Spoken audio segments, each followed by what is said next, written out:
last 6 weeks, I have been coming in and out of the police headquarters in the company of my lawyers and in the company of some senior editors. Now, the reason is because the Chief Executive Officer of Minerals Income Investment Fund, which is Justina Nelson, together with one Charles Okai, who also works at MllF as the Director of Communications, has lodged a complaint with the police. Now, the complaint of Mrs. Nelson is that she has two things. She says that I published false news about her, and then also I tried to extort money from her. Then for Benoni, he says that I threatened him. So this is the background. I've been doing a work on MllF, no doubt about that. And I have had a series of publications on MllF, that is true. None of these stories have been denied by MllF as an organization. In some of the stories, we have actually even written to MllF for their comments ahead of publication, and they have responded. And it is based on their comments ahead of publication that we use in publishing the stories. So all these 6 weeks of coming in and out of the police headquarters, today, the police are saying that they have decided to charge me with extortion or attempted extortion, and then also threat of harm, and then the last one being publication of false news. Now, myself and my lawyers are not perturbed at all about those said charges, and that is because we are grounded that we have the evidence to discard these rumor mongering charges that is being preferred against me.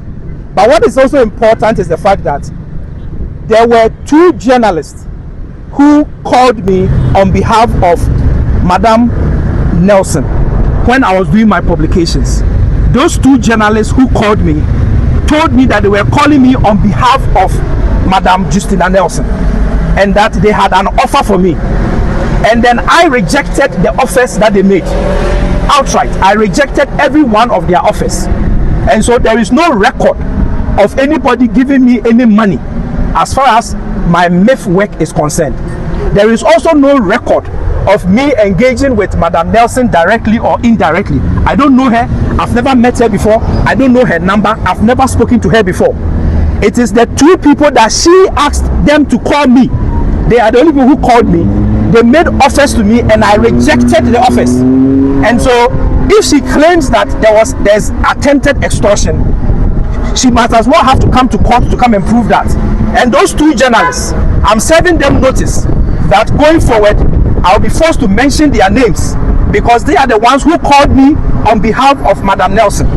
And so if Madam Nelson claims that I extorted money from them or from her, then it must have been through those two journalists.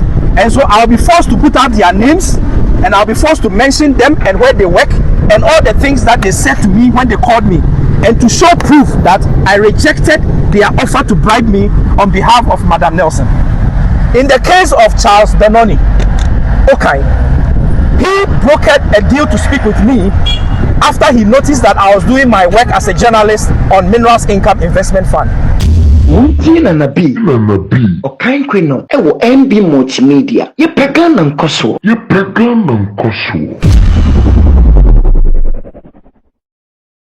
and begged that he wanted to speak with me. Now, after speaking with me, I found out that he might have recorded the conversation. And so I sent him a text to tell him that as a colleague journalist, I am surprised that he would beg to speak with me and then go ahead to record the conversation. And then I told him that if I find out, and there's an if clause, that if I find out that he actually recorded our conversation, I will be forced to publish him as having breached trust and having recorded me without my consent. That is the grounds for it. And so we are excited that the police say they are going to take these issues to court. We are happy to go to court, and we will deal with these matters in court. Thank you. And when is that going to be? So we don't know when we are going to court. The police investigator, Confidence Fiagaji, indicates that we might go to court tomorrow, which is 26th of March 2026. So we are looking forward to it. And if this is an attempt to gag journalists, then all of us journalists will accept the invitation of the Minerals Income Investment Fund, of Charles Benoni, of Mrs. Justina Nelson, and also of the police. Thank you.